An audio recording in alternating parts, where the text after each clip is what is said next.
Cleveland Browns, because honestly, when you look at the parallels between these two teams, in every sense of the word, they've basically gone through the same season, aside from the fact that the Browns have figured it out and the Jets haven't. The Cleveland Browns lost their starting quarterback in Deshaun Watson. Flacco's their fourth quarterback as well, just like the Jets have had four starting quarterbacks. They've lost, the same amount of injuries on the offensive line that the Jets have, and they lost Nick Chubb very early on in the season. It would be like if Aaron Rodgers and Breece Hall went down, and yet they're 10-5. How have they been able to weather the storm? Coaching, honestly, on the offensive line. That's what stands out to me when I watch this team. Yeah, even when they can't run the ball, they're able to find out how to protect to throw the ball. And it's not just the flashiness of Amari Cooper 50 yards down the field. They understand how to use David Njoku up the seam. They understand how to use the screen game, which I guarantee you're going to see a lot of tonight, which the Jets have been not so great on throughout the last couple of weeks or even months. So to me, Kevin Stefanski, and this goes back to when he was the coordinator of the Vikings, he understands the flow of the game, what the defense is trying to do, and reacts and adjusts to that.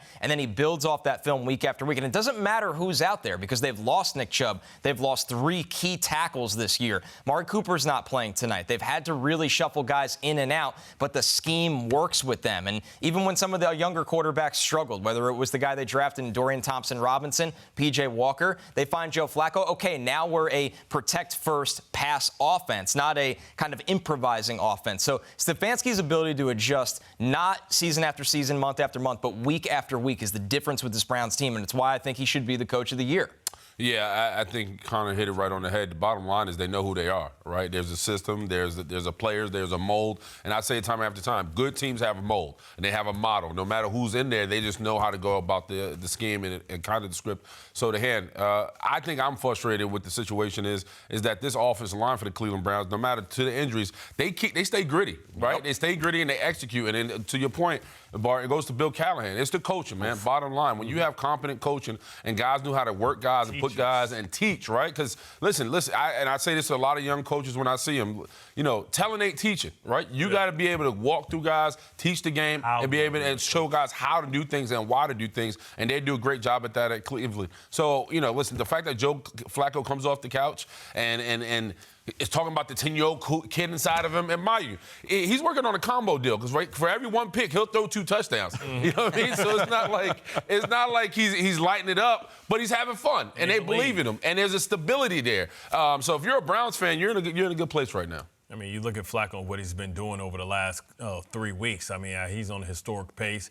You know, he's playing with house money, right? And this team believes in him. He has a championship caliber defense. This might remind him of his days in Baltimore when he had this similar formula, and that plays very well in the playoffs. And the fact that, you know, he's even in this position, he's playing so well, is just a testament of him staying ready, not having to get ready. And what they're really doing is doing slightly different things, because you think about Dorian Robinson-Smith, whatever, they call him the law firm. DTR. They call him the law firm. You talk about P.J. Walker. These are mobile guys. Deshaun Watson, mobile guys. Joe Flacco ain't mobile. Like, he's like a deer stuck in the headlights.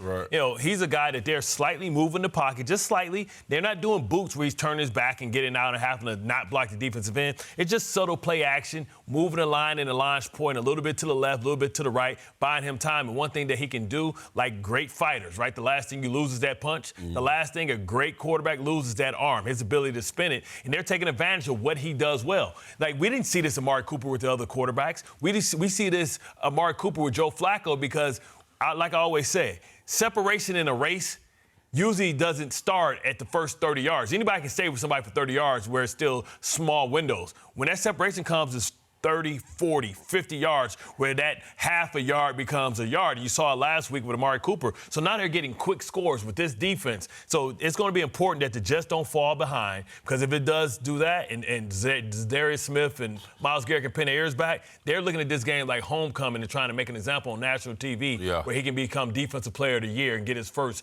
postseason trophy in that regard.